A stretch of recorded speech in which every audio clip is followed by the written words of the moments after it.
আল্লাহর ভয় অর্জন হয় সেটা হচ্ছে সিয়াম। এই আমরা রোজা রোজা সংক্রান্ত যে আয়াতটি সেটা হচ্ছে আল্লাহ তাআলা বলছে সিয়ামের লক্ষ্য উদ্দেশ্য হচ্ছে আল্লাহর ভয় অর্জন করা।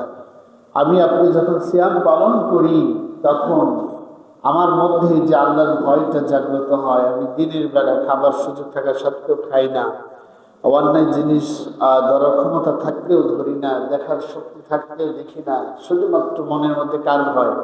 আল্লাহর ভয়। পৃথিবীর কারো ভয়ের কারণে আমরা কিছু খাওয়া থেকে বা বিরত থাকি না, থাকি হচ্ছে কার ভয়?